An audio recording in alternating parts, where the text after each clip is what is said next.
Night falls on Thaymount, and the wards rise. Scythes swing through wheat with no hands to guide them. Shadows drag the plough, and gates are watched by those who do not sleep nor breathe. Skin like wax, eyes like glass. Old magic stretches across the land, like a net being pulled taut. Pale glyphs flicker to life across tower spires and border stones. A region with a fearsome reputation, primarily due to its ruling class, an evil magocracy known for their cruelty, aggressive expansionism, and the widespread use of necromancy and undead.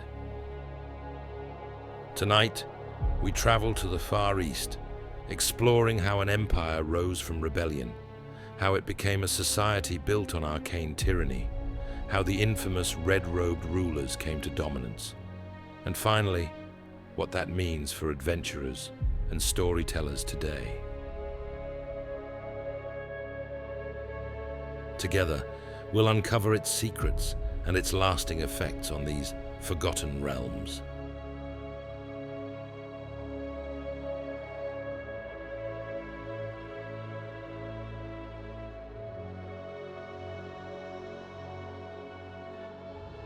Welcome to the land of Thay, residing on the eastern edge of the continent of Faerûn, occupying a high, rugged plateau, ringed by mountains and cuts of escarpment. Its heart is dominated by the volcano known as the Thaymount.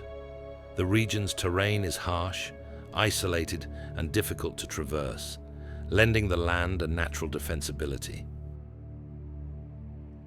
Early on, the region was under the influence of the Empire of Mulhorand, a civilization characterized by divine kingship and a heavy-handed social structure.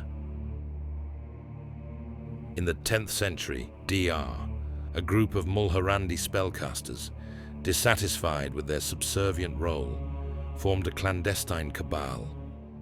These practitioners later became the order known as the Red Wizards of Thay. Their aim? Sovereign rule, unhindered magical ambition, and the rejection of divine oversight. In the year 922 DR, also called the Year of the Spouting Fish, they struck. Through ritual and force, they defeated the Mulhorandi presence in the region, seized the city of Delumid, and declared independence, creating the new state of Thay. From its inception, the nation identified itself as a magocracy, ruled by mages, for mages. The Red Wizards took the highest seats of power, crafting a society in which arcane ability was the primary metric of status. The governance of Thay was structured around the Council of Zulkirs. Each Zulkir was a master of one of the 8 schools of arcane magic. These 8 rulers collectively oversaw the nation, but each Zulkir commanded great autonomy in their domain. Beneath them were lesser Red Wizards, the Thayan Knights, the martial enforcers of the regime. And then the rest of society, bureaucrats, common citizens, laborers, and a vast number of slaves. Throughout Thay's history, slavery was institutionalized and formed a cornerstone of its economy and arcane infrastructure. Many laborers and subjects of arcane experimentation were non-magical folk, taken into servitude or coerced into service. In parallel, Thay developed a distinctive approach to its economy and external influence. While agriculture and regional trade sustained the plateau, the Red Wizards also established enclaves, small Thayan-run outposts, in cities across Faerûn. Through these enclaves, Thay exported magical items, enchantments, and arcane services, and gathered intelligence and influence. These economic footholds allowed Thay to project power far beyond its immediate borders. However, Thay was not content simply to exist. It sought expansion. In 934 DR, the Red Wizards made a major attempt to annex the neighboring land of Rashomon. The venture failed, primarily due to the formidable magical resistance of the Rashimi witches. That failure marked an early turning point in Thay's external strategy. Rather than purely relying on military conquest, it increasingly leveraged economic and clandestine methods of influence. Over subsequent centuries, Thay's wars, schemes, and trade missions carried its reach across Faerûn. Internally, Thay's political structure was marked by intense rivalry and instability. The Zulkirs frequently schemed against one another, ambitions clashed, alliances shifted.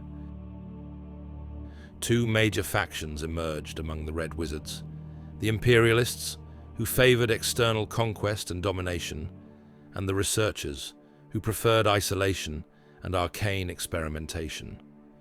These internal tensions weakened Thay's cohesion, even as it amassed power. Then came a decisive shift. The Zulkir of necromancy, a wizard lich named Szass Tam, rose to preeminence. Through intricate plotting, manipulation, and use of undead power, Szass Tam marginalized or eliminated many of his fellow Zulkirs and consolidated de facto control. Under his rule, Thay transformed into a necrocracy, a land where undead were not simply tools, but integral to the military, governance, and societal structure. Undead troops, undead administrators, and necromantic research became dominant. Under Szass Tam's reign, the population of slaves, the enforcement of arcane tyranny, and the internal control mechanisms of Thay tightened. The society became geared not merely toward magical rule, but toward immortality, domination, and undeath. The Red Wizards loyal to Szass Tam adopted the rule of the Lich King, while those who opposed him fled or were exiled. Many of the exiled Red Wizards settled in enclaves far from Thay, abandoning the robes and tattoos of their homeland and becoming merchant arcanists, although still carrying the legacy of Thay. Geographically and socially, the Thayan Plateau also underwent change. The volcanic Thay Mount and surrounding escarpments served as both bastion and prison. Over time, the region absorbed the consequences of magical experimentation and necromantic augmentation. Some sources describe widespread use of magical weather control, glacial melting, and even geological disturbance tied to Thay's experiments. The population of slaves in Thay at one point comprised a very high proportion of the total. Estimates suggest 2/3 to 4/5 of the living sentient inhabitants were enslaved by the late eras. Culturally, Thay placed magic above religion, ideology, or personal freedom. Non-magical citizens had limited rights. Religion existed only so long as it did not interfere with state control. Education and magical training were reserved for the gifted, with early identification of aptitude, indoctrination into Red Wizard ideology, and rigorous apprenticeship being standard. The robes of the Red Wizards were distinctive. Only they, and the nation's priests of Kossuth, were permitted red garments. Violation of that rule was met with death. These visible tokens of power underscored the strict caste system that defined Thayan society. The external image of Thay among other nations in Faerûn was one of fear, suspicion, and hostility. The Red Wizards were known for demonology, forbidden experiments, slave trafficking, and necromancy. Many rival nations and organizations such as the Harpers, the Gentarim, and the Witches of Rashomon, viewed Thay as a threat to regional stability. The enclaves served diplomatic and trade fronts, but also cover for espionage, infiltration, influence peddling, and the trade of magical contraband. Despite its internal tensions, Thay continued to function as a major power. It maintained agriculture, mining, manufacturing of magical goods, large slave-driven labor forces, and a vast bureaucracy. Slave labor sustained plantations of wheat, barley, fruit orchards, and mining operations. Surplus product supported both internal needs and export value. Meanwhile, Thay's exports of magical scrolls, potions, wands, and enchantments earned it wealth, which the Red Wizards used to fuel further arcane research and political moves beyond its borders. The nation's military might, though less often displayed in overt, full-scale invasions than in earlier centuries, was strong, especially via elite spellcasters and undead legions. The key turning point in Thay's history was the civil war triggered by Szass Tam in 1375 DR, year of the risen Elfkin. The war pitted rebel Zulkirs and their factions against the loyalists of Szass Tam, and lasted roughly a decade. Szass Tam emerged victorious and solidified his dominance. Meanwhile, inside Thay, the Council of Zulkirs still existed on paper, but operated under the Lich's authority. In later centuries, Thay's experiments became more overtly destructive. Some texts claim that the living population shrank, enslaved, and converted into undead, and that the land itself became bleak and foreboding. At some point, the Thay creep phenomenon is described in fan lore, referring to the spread of undead blight beyond Thay's borders.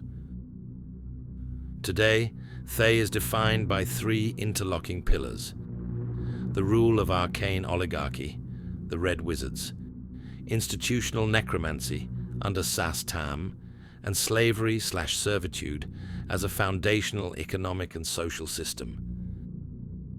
The majority of the population lacks political power. The Red Wizards dominate every major institution, from military enforcement to commerce to governance to arcane education. Undead troops stand side by side with human, Mulan, and other racial soldiers, but the emphasis increasingly lies on undead legions, automatons, and constructs. In the wider geopolitics of Faerûn, Thay remains a significant threat. Its enclaves continue to operate in other lands, often in subtle ways rather than overt conquest. The Red Wizards exploit trade, intelligence, magical research, and clandestine operations. Their ambition remains global, even universal, though internal rifts and the always looming threat of rebellion temper their reach. On the home front, the risk of uprising from slaves, rival Red Wizards, and undervalued administrators is constant. Outside, coalitions of neighboring states and adventurers monitor and counter Thayan influence wherever it appears. Thank you for joining us in this informative dive into the land of Thay. For adventurers and storytellers, Thay offers a deeply layered setting, a land of ambition, oppression, sorcery, and undeath, where every tower hides a plot, every slave might be an ally, and every Red Wizard a future antagonist. If you enjoyed yourself, feel free to like and subscribe. Also, let us know if you'd like to participate in a deep dive on Szass Tam in the comments below. Stay safe out there, traveler.